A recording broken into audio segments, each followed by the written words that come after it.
Okay, good morning. Can I share my screen?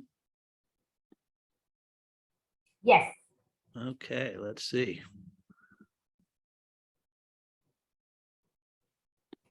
Now all I've got to do is figure out how to do it. There we go. All right. Get it to the right one. Thank you. Mark Triska, you probably recognize this because this is your presentation. I just altered it. Again, good morning. I'm David Kent. I'm the past chair of the Tri-Valley Conservancy. Well, I've never had such a great reaction to just the opening slide. That's Allie Wenty. There she goes. Okay, new baby. Okay. Carl Wenty, sorry, but yeah, those Wenty babies have big lungs. So yes, I would like to encourage you all to support Measure P on this Livermore coming ballot. This is, I think, just an absolutely critical piece of implementing the South Livermore Valley Area Plan. As many of you know, that plan is nearly 25 years old. It promised, in exchange for investments in the wine industry and the preservation of open space surrounding the southern and eastern portion of Livermore, a lot of things, including a resort hotel and a destination restaurants and all the other services and amenities you would expect in a world-class wine region. However, the reality of the situation is, the groundwater in South Livermore is not good. It has boron, has nitrate loading, and essentially the ability to permit anything except very small bed and breakfasts is really not feasible. And therefore, we don't have a resort spa.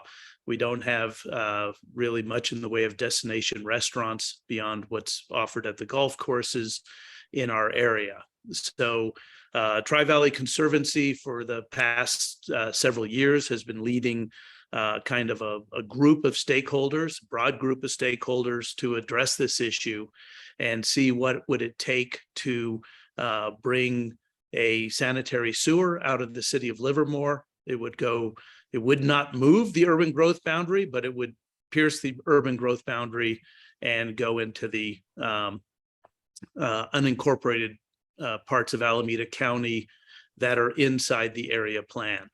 Mark Triska and I and several others worked with Gene King of Friends of Livermore, Dick Schneider, the co-author of Measure D, and throughout COVID met virtually weekly to hammer out what we needed to do to get this done. Alameda County provided us $6.5 million, but is contingent on a positive vote from the citizens of Livermore this November in order to lock in the fees. And so the benefits of this initiative, are really threefold. We need to protect our groundwater, just as they did up in Lake Tahoe when they extended a sanitary sewer around the lake and removed the septic systems. That was the key motion to keeping lake purity and clarity going. We have the same issue. Old chicken ranches, high density septic systems on streets like Buena Vista, where you have over 100 separate systems in literally a relatively small area, have created significant groundwater pollution, and sanitary sewer obviously will allow us to grow without adding to the problem. And to the extent the line runs past existing systems, the owners will have an opportunity to unplug from their septic systems and go into a sanitary sewer. This is also going to be key for wine country because, again, many of the services that we need to have a vibrant wine country cannot be built without a sanitary sewer. And so the I'll show you in another slide the proposed tentative route that the city has chosen. It goes past multiple catalyst sites, including the big empty ranch next to Poppy Ridge, the Buyer Ranch, portions of the Winty property. There's quite a few catalyst sites, Metal Arc Field, where we could see some really nice development should this measure pass. And then ultimately, you know, the goal of the Tri-Valley Conservancy and the goal of the area plan were one and the same, and that is to preserve open space. But fallow, unproductive land will always be subject to unwanted development. Even if you can't build housing there, we've seen that people will find other ways of using the land. In many cases, it's not really what open space and habitat preservation is all about. And so a good, healthy wine country where growing grapes and olives and other crops like that are the highest and best use is really the key to preserving open space. So I think I went over all these. I do want to mention one of the benefits, because we're in wildfire season yet again, is that vineyards are proven fire breaks, and they work much better than open fields and a whole lot better than riparian areas. And so fire breaks surrounding the city of Livermore is probably never been such a high priority. So this is the preferred route. This is also called phase one. The original proposal that the Tri-Valley Conservancy worked on would have just run through the rural areas, South Vasco to Tesla, out through Greenville. That's the high tourist corridor for agritourism. But with further reflection of doing the most environmental good, picking up Buena Vista and the ability to replace literally over 100 septic systems with a sanitary sewer became the preferred route. And so I think some of the key facts, occasionally there is no organized opposition. All the key stakeholders have endorsed this plan. You'll occasionally see some random letters in the newspaper. They're mostly misinformed about, oh, this is going to lead to increased pesticide use, that this is going to create, unwanted development. None of that is true. The housing density is unchanged. It's 1 per 20 acres. So even if you have a sanitary sewer instead of a septic system, you can't build any more homes, and you can't build any more commercial development in wine country than what was approved back in the early 90s. There's a cap in the amendment that the 180,000 square feet of commercial development, which includes tasting rooms, small event centers, bed and breakfast, lodging, restaurants, that number does not change as well. So once the build out of the South Livermore Valley area plan has been achieved, there can be no more development unless the voters choose to enlarge the area or increase the density of development. So there is capacity in the city system. The city of Livermore has been extremely cooperative in working on this project. And again, I think it is something that we should all be supporting. Any questions? David, before we get into questions, this is directly from Dawn, our Livermore Chamber CEO. So the Chamber has officially endorsed the measure and has signed on as a supporter on the ballot description. So before we get into questions, I wanted everybody to know about the Chamber's position. And I really think you need to push the, it is a natural fire. Yeah, you got to really market that. Let a lot more people, more wine, more vineyards, reduces natural fire break. That's got to be the first line there. Okay. Hey, can I make a comment related to that? And first of all, David, thank you for that presentation. Good job.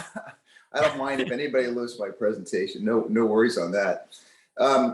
I just want to add that those of you that are familiar with our wine country or visit our wineries have seen vineyards being pulled in our area over the past few years. And quite frankly, it's just a matter of supply and demand. If we had more medium-sized wineries like Kincannon in Livermore, there'd be more grapes being planted and there'd be less fallow fields. And as you mentioned, the fire break, Sharon, is a big reason for that. So I would encourage everybody, this is kind of a no-brainer proposition, but there's always, like David says, there's always false information out there. So, beware, but how can you not vote against improving groundwater quality and ensuring that our wine country continues to be successful and grow? And that's what this proposition is all about. So, and of course, the citizens along Buena Vista are very happy. Most of them. I mean, there's always a few that might grumble.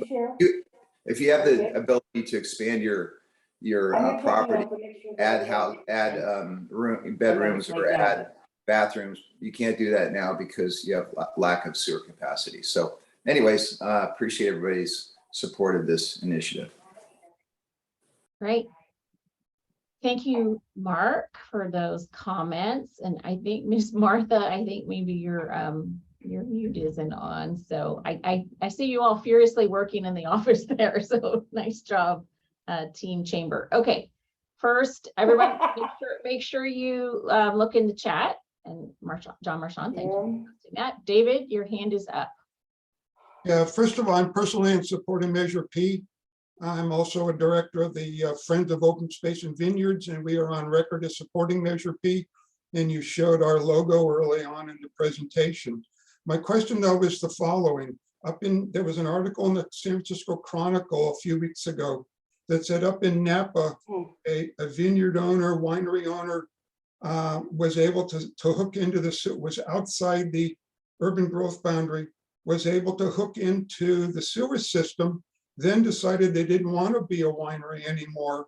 They're asking the city to incorporate them into the city limits, and then they're going to rezone as industry. So what is to prevent winery owners, winery growers, et cetera, vintners who live along Tesla or Greenville to get the sewer, then ask the city to incorporate them into the city limits, therefore Measure D would not be applicable, and then rezone to housing or industry? Yeah, I can take that. So the intent of the South Livermore Valley Area Plan and Measure D, both of which amended ECAP, was to discourage annexation of the vineyard lands into the city. Annexation has always been available. In some cases, such as Kincannon, annexation of at least a portion of that estate where the septic systems was really unavoidable. But by providing the sanitary sewer, it actually removes the chief reason why you would want to be annexed. My wife has a winery. It's adjacent to the city limits and the urban growth boundary, but only the need for a sewer would ever make you want to be annexed into the city. Other than that, this is really a way of preventing further annexation. Not that it might not be smart in some situations in some locations, but if this initiative should fail, probably annexation of the entire agritourism core would almost be the next recourse, because the wine country won't survive without the proper infrastructure. And if you can only get that infrastructure by being in the city, then people will look to go into the city.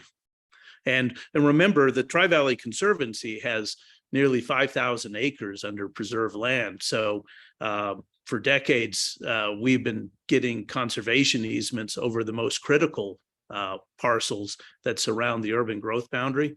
Parcels such as Kincannon, which is a 240-acre estate, the Bayer Ranch, which is of similar size. So most of the land, even if it were annexed, could never be redeveloped. It would be forever kept, at least 90% of it in vineyards or other forms of cultivated agriculture.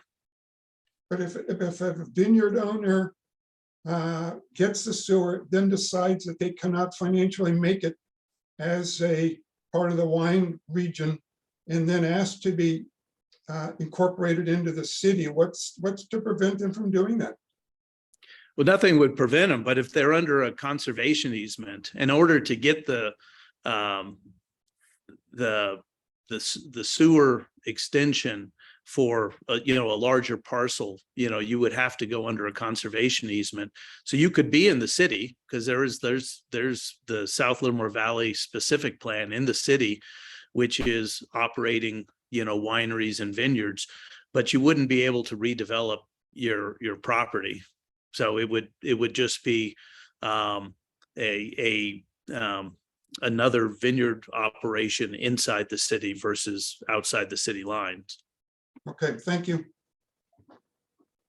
Good question, David. I saw that same article. Okay, I see Mayor Warner's hand is up. A couple of things. I think, it's one thing for somebody to ask to come in, it's another to actually get in. And then, of course, the city controls the zoning. So there's, you don't want to presume that just because somebody asked to do something that it would happen. There's definitely a very public process for going down that. So I think there are enough safeguards, frankly. The other thing I wanted to ask David is, on your slide there, you mentioned the county funding, and then the remainder would come through other grants. I think it's also, isn't it true that it would come from the people who hook up and use it to cover this? And that, but the bottom line is that the existing ratepayers for the sewer are not anticipated to cover any of the costs. You want to comment on that? Yeah, that was the intent. The rural portion of the line, the $6.5 million that came from Alameda County, paid for 80% of that. The expansion into the Buena Vista neighborhood increased the cost by $3 million, but it also gives us additional opportunities because of the strong environmental impact of that to go out and raise other funds. Both there's additional county funds as well as state and federal funds related to clean water. TVC is waiting for this vote to go and continue to look at additional funding options. Everyone who hooks in will have to pay hookup fees. The intensity of the use will determine the amount of fees, but there's no, the current ratepayers in the city of Livermore will not be supporting this initiative. It's going to be coming from a combination of grants and hookup fees.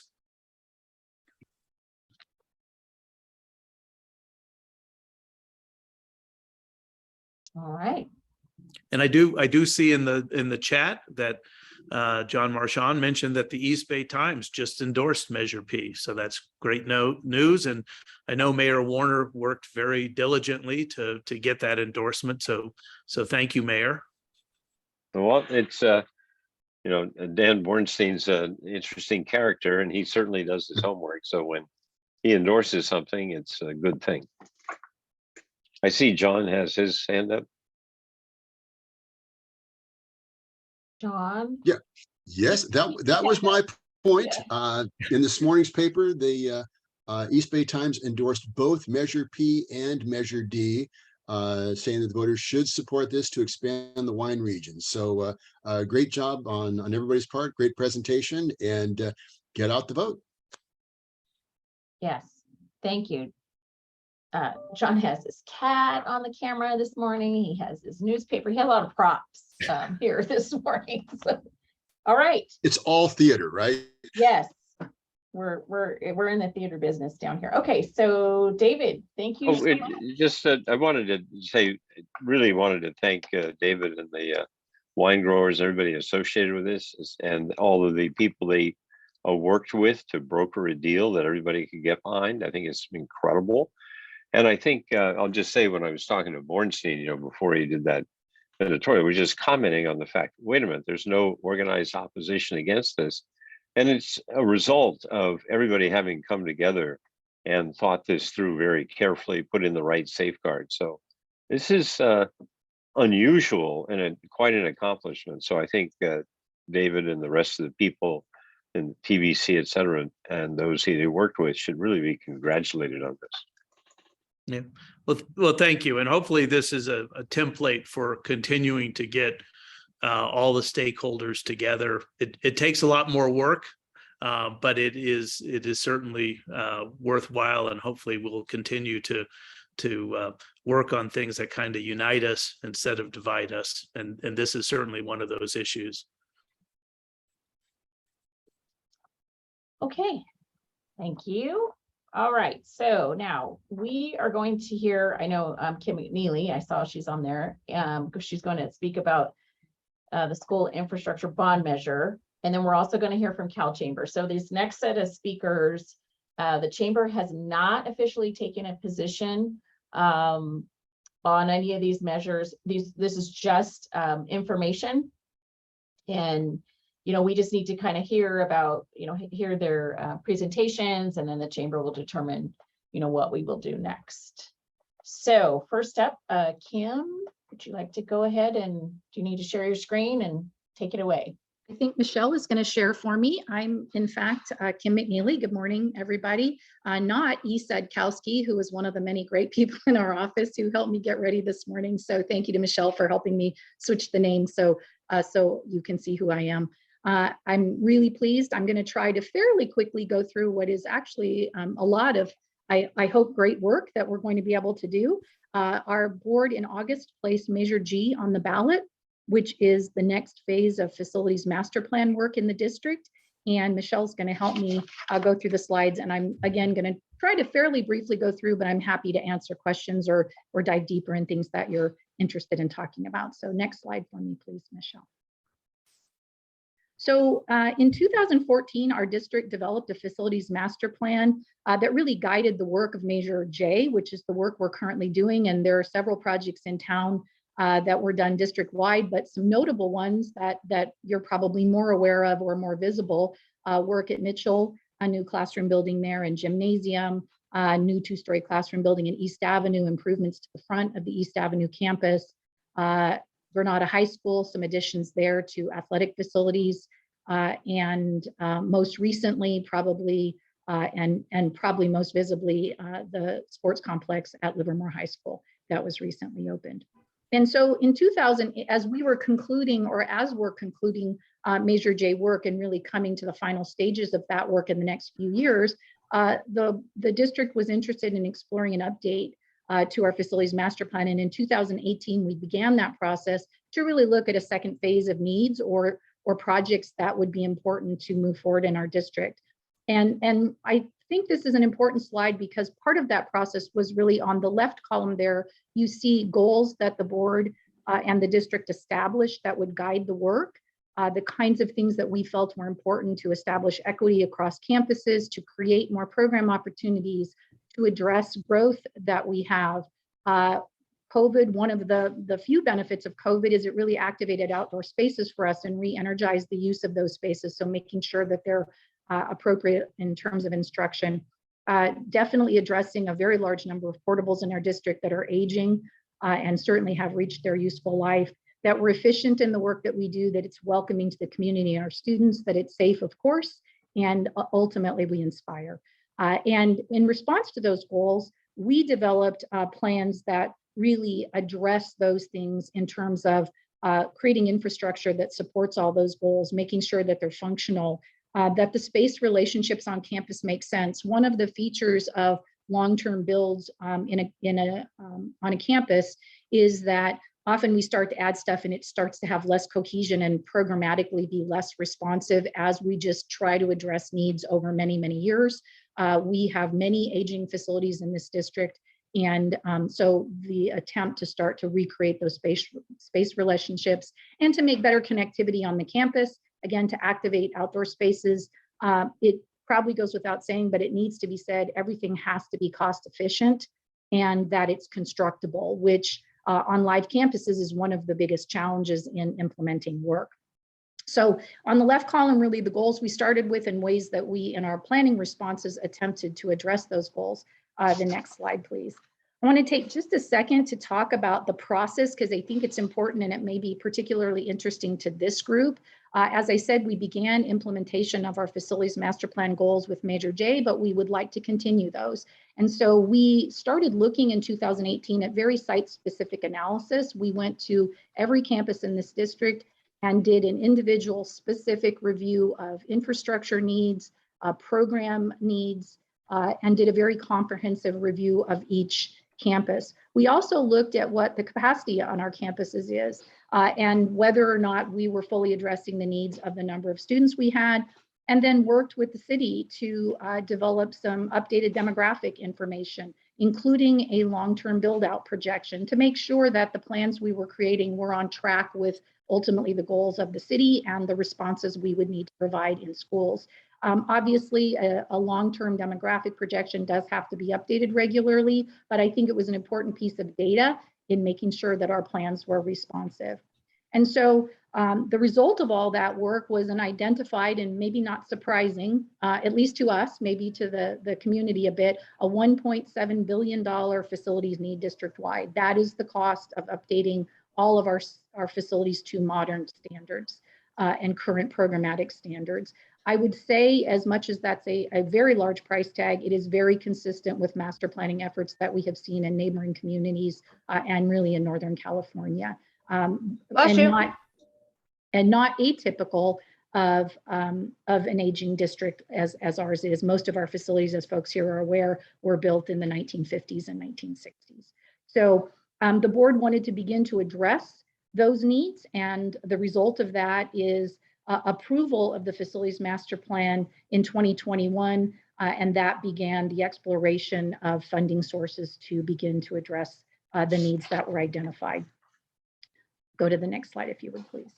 So we identified several district-wide projects that we thought really provided benefit across the community, and then we targeted specific campuses for a term that the board uses that is transformational projects. We're looking to transform campuses ultimately. And so I'm going to walk you through these very quickly, and then we'll talk specifically about the transformational. So these are all planned as part of Measure G. This is the identified project list, if you will. So we're looking to continue to do work on safety and security. We're looking to do better key control for classroom security. We want to continue to implement more secure campus entry points and to create a single point of access for campuses so that we have better control over entry and folks coming on and off our campuses. We did a large security camera update as part of Measure J. We would like to continue that work. In terms of TK8 classroom furniture, we would like to do an upgrade across the district. That would be every classroom in the district, really to improve instructional flexibility and support student learning. What that ultimately means is that current instruction really requires the room to reconfigure on a regular basis and to give students the opportunity to work in different settings and different work configurations. And our current furniture, by weight and lack of movability, makes that very difficult to do. We can, and we've done pilot work on this as part of Measure J with the two projects at East Avenue and Mitchell. It's pretty amazing to see. We can completely reconfigure a room with appropriate furniture in under 4 minutes, and students can do it faster than that, no surprise. So the adults are a little slower at it, but it's an amazing opportunity to make the instructional space that we do have continue to support program. As always, technology is critical to student instruction. At this point in time, we want to increase wireless access points to continue to allow that to be possible. As you know, we are one-to-one for computers and students. We want to do that to increase our digital instructional capacity and then to support computer refresh for students as we move forward. I want to, at this point, apologize ultimately that I inadvertently in my prep of these slides left out an important district-wide project that I will certainly correct for the next time I present this, but wanted to share as well. One of the important district-wide projects is Student Instructional Collaboration Project with Quest Science. That is a project that we hope to develop to support our continued quest to emphasize science instruction in the district. It's an important partnership for us, and we have been exploring that with Quest now for, gosh, over a few years. And I do apologize, I inadvertently left it off of this slide, but I will correct that for the next time I present, or maybe when you next see me present. So moving on, I want to just quickly talk about what we're proposing in terms of transformational projects. There are 4 campuses where we're proposing transformational work. This is the Maryland Avenue campus. What you are looking at is a new complex that we will be adding to the front of the campus. This would include 2 new transitional kindergarten classrooms, a high priority in the district as we begin to lower the age of students entering our district for instruction. It'll include 2 new stream classrooms. That's a term that we have coined. It's a bit of an adjustment on a traditional STEM classroom. And so I'll give you the acronym. So when you play your next game of Trivial Pursuit, you'll be in the know.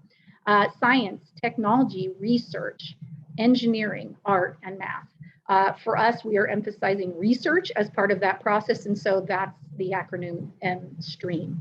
And so we will not only add 2 new STREAM classrooms to this complex, but we will renovate 2 existing spaces to create 4 really project rooms that will emphasize that STREAM curriculum that we're trying to adopt. We'll also be able to expand our kindergarten and TK play space a little bit to make it more consistent with standards from the Department of Ed.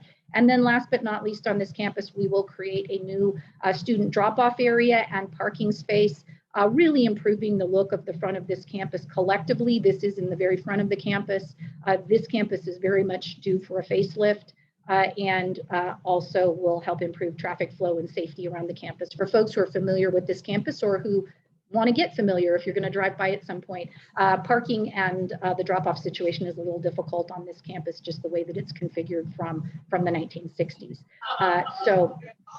This is the first of the 4 that I'm going to talk about. So this is Maryland Avenue. Next slide, please. So the next campus we're going to be doing work on is Rancho Las Positas Elementary. Again, this is on West Las Positas, or sorry, it is not, it's on East Jack London. This actually includes 2 transitional kindergarten classrooms as well. What you see in the front of the image is a new multi-purpose room with updated kitchen and dining space outdoors for students. And then to the left of this image, a new administration building with library area, project classrooms, and outdoor learning spaces. This also includes a reconfigure of the front parking lot. Again, folks familiar with this campus, and I know probably most of you are familiar with all of them, a little difficult to even know we're there. It's kind of buried behind some older portable buildings in the front of the campus. The traffic flow on site is a little difficult, and we want to improve that and improve student safety. This is an example of a project that we're going to be able to build outside of the current campus. So we'll be able to continue to operate school while we build this project, and then demolition of some existing buildings will happen once we have the new spaces in place. Next slide. Actually, I said 4 and it's 5, so I got to update my notes. The next project we'll be working on is Junction Avenue. This is a TK8 campus. You can see in this image sort of the gray sort of rectangle to the right of the slide there. Everything existing is sort of white, if you will, and then the gray building is a new 10 classroom building. You can see it there with the gray roof and the plans. This will replace about half of the portables on this campus. Again, a high priority on our goals list, and we'll begin transitioning to a more zoned campus in the sense of middle school students in an area that supports their instruction, and then creating a space for elementary students on the same campus. They'll still function together as a continuous program, but it starts to zone the campus so that instruction is a little bit more easily delivered. Moving on to the next one. So Granada High School, this is the view from Wall Street. This is replacement.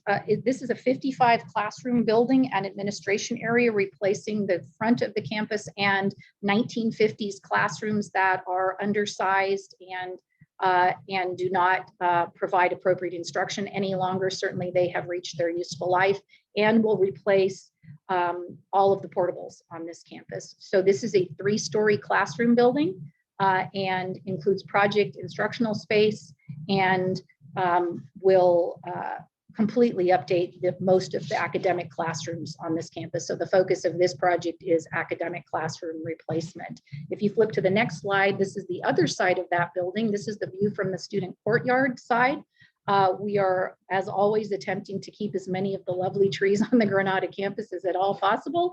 Folks, again, who are familiar with that campus know we have some beautiful trees on the campus.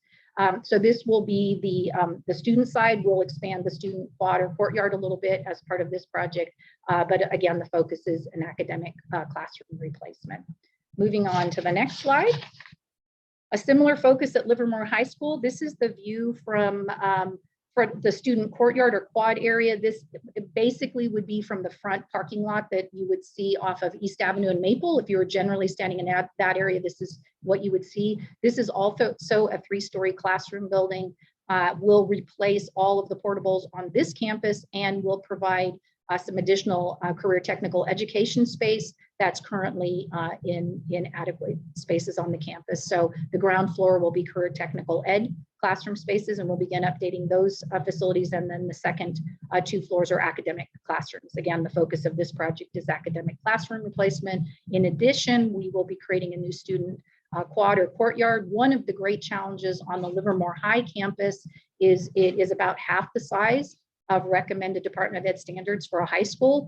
It is essential to go multi-story on this campus to start to create better spaces for students to move around the campus. And this will really begin the realignment of this campus. On the right side of that image, you see a new student union, and we would be replacing one of the production kitchens in our district.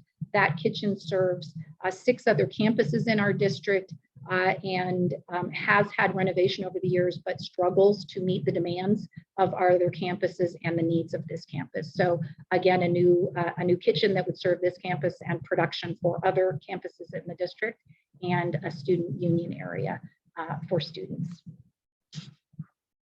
This is that same building. This is the view from Cowboy Alley. This is the main student entrance to our campus. Again, as folks are probably familiar, we recreated a new drop-off and parking area for students as part of the sports complex project. So most of our students access our campus from Cowboy Alley. This will create a new secure gateway and entrance into the quad and the student sort of center of this project. I want to pause there for a second, acknowledge both my colleague Michelle, who helped with the slides. Thank you, Ms. Dawson, and make sure that that Trustee White has an opportunity to share any thoughts or comments that I missed. I do thank you for the opportunity to share what I hope are going to be really exciting projects for the students in our district. And we're looking forward to the opportunity to continue to improve instruction and support students here. So Trustee White, is there anything I missed or that you wanted to add? You're muted, Ann.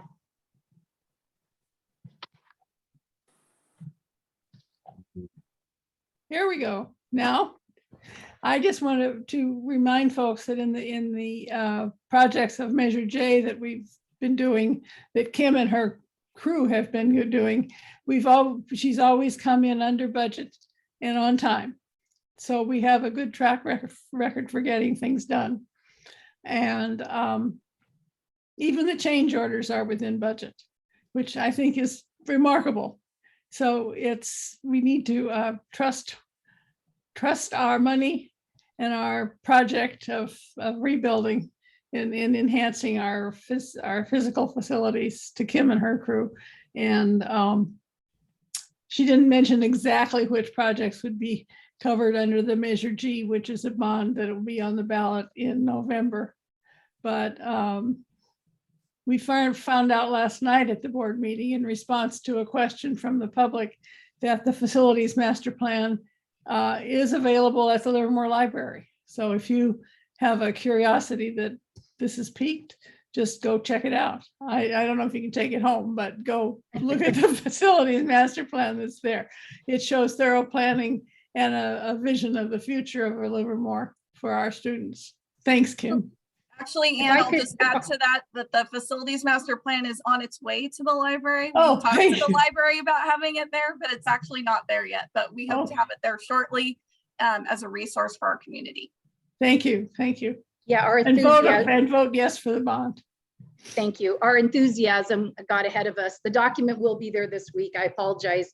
We probably miscommunicated. I wanted to, it was a great comment that Trustee White made, and I wanted to just share something that I probably should have. I hope that you will trust the team that works in this district, we have decades of experience doing this work, and we have been very successful at it. But you should know that we have a Citizens Bond Oversight Committee that Yes. also reviews all of the work that we do, all the expenditures within the bond program. They are an independent review of all the financial transactions in our bond. I should also share with you, in the interest of, I think, what has been really good work. We have had 0 audit exceptions in the entirety of the Measure J program. Annual reports from our Citizens Bond Oversight Committee that meets every other month and tours our projects at least 3 or 4 times a year, has been very complimentary of the quality control, of the financial control of the program. So I do hope that you trust us, but other folks are looking at what we do as well and making sure that that we are compliant with the language of the bond and our financial and product responsibility. Okay, thank you both. Thank you, Anne, for those comments. So hands are up. I see Alan Burnham, and then we'll go to Mark. Yeah, thank you. You're probably not surprised that I'm very excited about the partnership between Quest Science Center and the school district. So that's a great thing. The question I have relates to, you mentioned a couple things about drop-off zones, and you may well know that the city is talking about reducing East Avenue from 4 lanes to 2 lanes. And there's a lot of opposition to that, in large part because of the traffic jams caused by the drop-offs at East Avenue and turning onto Maple at et cetera.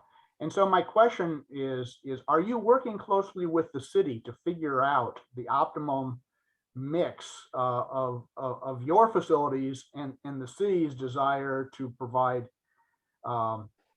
maybe more bike space. I also mentioned that our kids went to East Avenue School. There used to be a big fence, a hole in the fence off the bike path. That's the way they got to school. I know Ann White knows about that because she walks along there.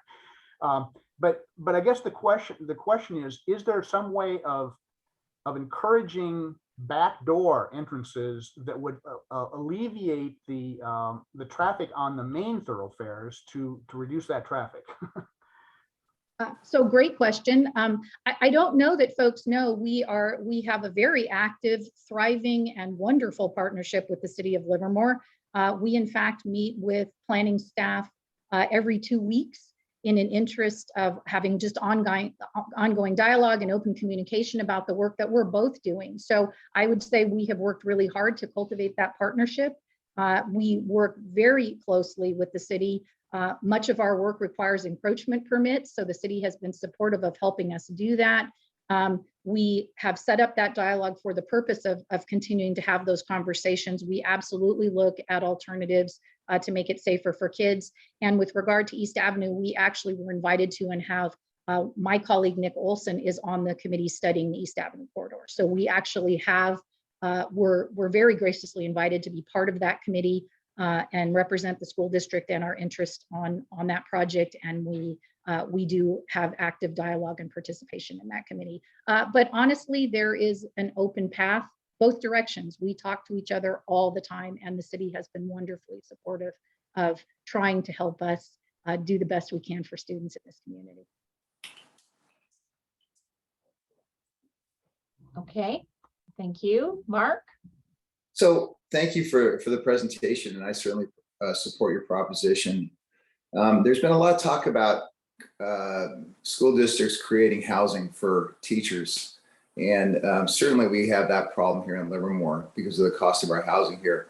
Is there anything that the district is working on in terms of providing housing for teachers? I know there's some school sites potentially that could be rezoned and turned into housing. And are you potentially planning for something like this in the future? So I'm sorry, Superintendent Van Schack is not here because this is one of his favorite topics. So we are actually, yes, in the very early stages, I would say, of exploring workforce housing and creating teacher housing. I would say we're in the very early stages, but it is a topic I know that he's tremendously interested in, very concerned about attracting and retaining quality teachers, and very aware of how difficult it is to afford housing in the Bay Area. So it is one of, I think, his priorities, and he is very much in the early stages of exploring that. and I think even some very initial conversations with city staff. Thank you. Great. Okay. Thank you, Kim. Nice job. Michelle is back up there. So library for people, right? If they have additional questions and where to go, is there any place else they can follow along or others? We will be updating our webpage. It's all been moving relatively quickly, and so we're definitely working hard with Michelle and team to make sure that we've got all resources updated. But very shortly, the webpage will have additional information on it as well. And I believe, and Michelle can correct me, I believe the Measure G campaign committee will also have a webpage up and running in the near future, and we can send that information out as well so people can look at that. Great. Right. So as it gets closer, people start to have questions, people start to make things up. Let's be sure to point them in the right direction. We appreciate it. All right. Thank you. Okay, so our last speaker today, and Kim, you know what? I don't know, maybe you want to put your contact information in the chat. That might be helpful in case people want to follow up with you with additional questions. Yeah, absolutely. Happy to do that. To the extent that we get questions, we will try to create an FAQ. I think Michelle and I have been talking about that so that everyone can benefit from whatever great questions we get asked. So yeah, I'd be happy to. I'll do it in just a sec. Thank you. All right, so California State Propositions, again, this is for informational purposes only. Preston Young with the CalChamber. Preston. Yeah, hey, thank you so much. And thanks everybody for having me. I was thinking about it. I was actually born and raised in Danville, so it's always nice to talk to the chambers on the 680-580 corridor there. And as a kid, I always associated Livermore with a world-class cutting-edge laboratory and the best place around to buy horse feed. And you grow up and you realize it's actually this place with world-class golfing and vineyards and so much more to offer. So thank you so much for having me today. Again, I'm from CalChamber. I'm a policy advocate there. I handle primarily healthcare and taxation issues. I was asked to give you an overview on the propositions that are before you coming up in November. So there's only 7 of them this year. And interestingly enough, that is the least amount of ballot propositions that have been on the ballot since 1916. So that doesn't mean there's a shortage of money being thrown at these. Riveting and exciting aren't words I would use to describe the overview I'm going to give you on these things. I was going to make slides, but they got wordy. So I'm going to try to give you a high level overview. But with ballot initiatives, you incidentally get into the weeds with these things. So without further ado, let me start with Proposition 1. And along the way, I'll tell you what CalChamber does have a position on. We have a position on 2 out of the 7. This is not one of them. We do not have a position on Proposition 1. This proposition is aiming to change the California Constitution to say that the state cannot deny or interfere with a person's reproductive freedom, and that people have the fundamental right to choose whether or not to have an abortion and whether or not to use contraceptives. So a yes vote on the ballot initiative means that California, the Constitution would be changed to expressly include existing rights to reproduction freedom. That would include the right to choose whether or not to have an abortion or use contraceptives. A no vote would simply mean you're not adding that into the California Constitution. However, California, I think, has the most laws in the country pertaining to this area. So it really doesn't impact or affect anybody's ability to access this kind of service or care. So that is Proposition 1. Again, we don't have a position on that. Next one, well, these next 2 really, Proposition 26 and Proposition 27 are the 2 that are taking up the most airtime on your TV and will continue to. They're both the gambling initiatives. So Proposition 26, the title allows in-person roulette, dice games, sports wagering on tribal land. So Proposition 26 would legalize sports betting at American Indian gaming casinos and licensed racetracks in California. The ballot measure would define sports betting as wagering on the results of professional, college, or amateur sports and athletic events, with the exception of high school sports and events featuring a California college team. So individuals would need to be 21 years of age to engage in the sports betting. Interestingly, the proposition contains a tax in it where 10% of the profits derived from the sports betting at racetracks will go to the state. So the state government would be required to distribute the revenue in 3 different ways. 15% of that would go to the California Department of Health for researching, developing, and implementing programs for problem gambling prevention and mental health, and providing grants to local governments to address these problems. 15% of that revenue would go to the Bureau of Gambling Control for enforcing and implementing sports wagering. 70% of the revenue would then go to the general fund. So it's a 70-30 split. The ballot measure would also legalize roulette and dice games such as craps at tribal casinos, which is currently not. However, the caveat to that is the tribal state compacts would need to be amended before these games could be offered.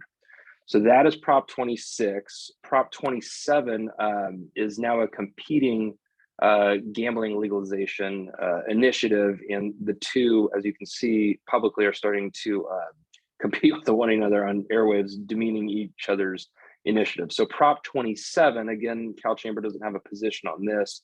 This pertains more to online and mobile sports wagering outside of tribal lands. So Prop 27 proposes a constitutional amendment and statute to authorize a gaming tribe and online sports betting platform. So like FanDuel, think of that, with an operating agreement with a gaming tribe, or a qualified gaming company with a market access agreement with a gaming tribe to operate online sports betting for individuals 21 years of age or older in the state, but outside of Indian lands. The amendment would prohibit online sports betting on youth sports. The proposed law would create the Division of Online Sports Betting Control within the Department of Justice.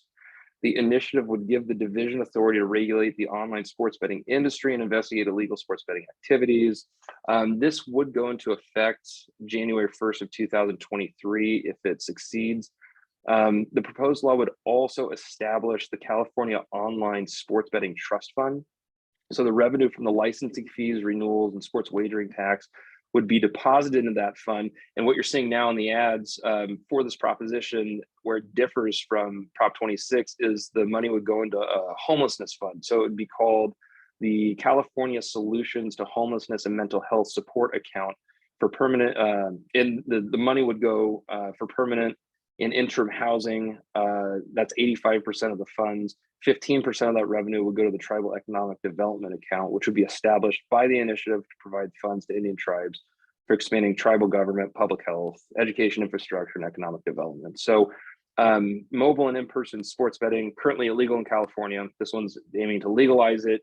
It involves the tribes, it involves online sports betting platforms, as opposed to Prop 26. So again, no position on that. Next one, Prop 28. This is for the education and arts. Title is provides additional funding for art and music education in public schools. Prop 28 would require a minimum source of annual funding for K through 12 public schools, including charter schools, to fund arts education programs. The annual minimum amount established by the law would be equal to at minimum 1% of the total state and local revenues that local education agencies received under Prop 98 during the prior fiscal year. The minimum under the proposed law would be in addition to the funding required by Prop 98. So there's more money on top of what's already legally required. The LAO, Legislative Analyst Office, has analyzed Prop 28, and they anticipate the increased spending of $800 million to $1 billion each fiscal year in relation to what's raised with that initiative. Prop 29. Okay, so this one's going to sound familiar if you've kept up with prior propositions. This one, CalChamber does have an opposed position on. It's the third year in a row SEIU has put a dialysis initiative on the ballot. And I mean, really in a nutshell, what they're looking to do is have a physician on site at every dialysis clinic in the state of California being employed by the dialysis clinic. That's not currently required, and there's not medical care that needs to be rendered at the clinic from a licensed physician. So a little deeper here, the initiative would require the chronic dialysis clinics to maintain at the clinic's own expense at least one licensed physician, nurse practitioner, or a PA on site during all times that in-center dialysis patients are being treated. The on-site physician, nurse practitioner, or physician's assistant shall have at least 6 months of experience providing care to patients with end-stage renal disease. A dialysis clinic may apply for an exception to the on-site provider requirement if there's a bona fide provider shortage and if qualified medical professionals available through telehealth at all times that patients are being treated at the clinic. Each dialysis clinic shall prepare a quarterly report, and they have to document these issues. It requires clinics to disclose patients, to patients, all physicians with clinic ownership interests of 5% or more. And lastly, it would prohibit clinics from closing or substantially reducing services without state approval. Interestingly enough, too, there's a clause within Proposition 29 about not patient steering or not discriminating against patients based upon the payer source that they have. So there was a proposition a couple of years ago in a lawsuit resulting from it. The dialysis clinics, it was alleged, would steer patients into private insurance plans because the reimbursement rates were higher than those with Medicare coverage. And so that is also part of Prop 29 in an attempt to unknot or stop that referral process with reimbursement differentiation amounts. It is sponsored by SEIU, UHW, and again, third year on the ballot. It has lost the previous 2 years, which is why it's here again. So Prop 30, we are also opposed to CalChamber to this one. This is the wealth tax, otherwise known as the ZEV tax, or the Lift ballot initiative. It's got a lot of different names at this point. Here's the quick overview of Prop 30. What it's aiming to do is to increase the personal income tax rate in California, which is already the highest in the country at 13.3%.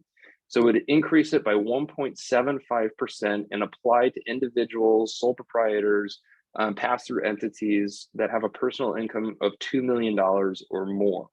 And so the additional revenue generated from the increased income taxes would be deposited into a new fund called the Clean Cars and Clean Air Trust Fund. After allocating a small portion of the funds to support periodic state audits, the remaining revenue would be allocated to zero emission vehicle programs and wildfire related activities. So it's a split pot, so to speak, from the money that comes in. The program would remain in place. I think it's an either or of 10 years or until carbon emissions reach a level that is 40% of 1990 levels, which is very difficult, something states already aiming to do. The problem with this also is it would allocate money for ZEV infrastructure, meaning charging stations and multifamily dwellings, things of that nature, but it doesn't do anything to increase the power or enhance the infrastructure of the power grid. So we'd have the same amount of electricity going out to probably hundreds of thousands more ZEV vehicles. Obviously, hydrogen vehicles are included with this, but electric vehicles would be the primary vehicle purchased if this actually went into effect. So that's Prop 30. And then the last one, Prop 31, hopefully I'm using my time quickly and efficiently here. Prop 31, we don't have a position on. It's essentially a referendum ballot initiative. It was 2 years ago, SB 793 was signed into law, and that bill prohibited a tobacco retailer or any of the tobacco retailers, agents, or employees from selling, offering for sale, or possessing with the intent to sell it flavored tobacco or a flavored tobacco product or a flavored tobacco enhancer. The bill excluded application of flavored shisha tobacco products, so think hookah tobacco. It also didn't apply to premium cigars smoked in cigar lounges and loose leaf tobacco. And there's a fine associated with this. So at this point, the law has not gone into effect because of this proposition being on the ballot. A yes on the proposition will uphold SB 793's ban on the sale of flavored tobacco products, and a no would simply repeal SB 793 and keep the sale of flavored tobacco legal. So that was a lot of information I just rambled through with you. Thank you for paying attention, and thank you for the time today. Okay. Can I ask a quick question, Preston? Sorry, I didn't hear if you had a position on Proposition 28. Prop 28 is a no position for us. Just meaning neutral, not yes, not no. Thank you. Okay, and then I see Mark's hand is up, but that might be from the last, I don't know. Well, it was left over, so I apologize for that, and I'll take it off. But could you just run through all the propositions one more time and give us a summary of your yes, no, or no position, please? Sure. All right. So Prop 1, we have no position. In other words, we're neutral. Prop 26, CalChamber has no position. In other words, neutral. Prop 27, no position. In other words, neutral. Prop 28, no position, neutral. Prop 29, CalChamber opposes. Prop 30, CalChamber opposes. And Prop 31, no position, i.e. neutral. Thank you. Sure. Great. Preston, that was perfect. Everybody get all that? Okay. All right, boy, you guys, we did it. Don will be happy. And thank you to, of course, the chamber team, and thank you to all of our speakers today, including our youngest speakers that are on the call today. I'm sure the one who's riding in the car appreciates all of the wonderful bond measures that are going to be happening here for the school. So all about you, future student. Any other announcements that anyone would like to make before we sign off here today?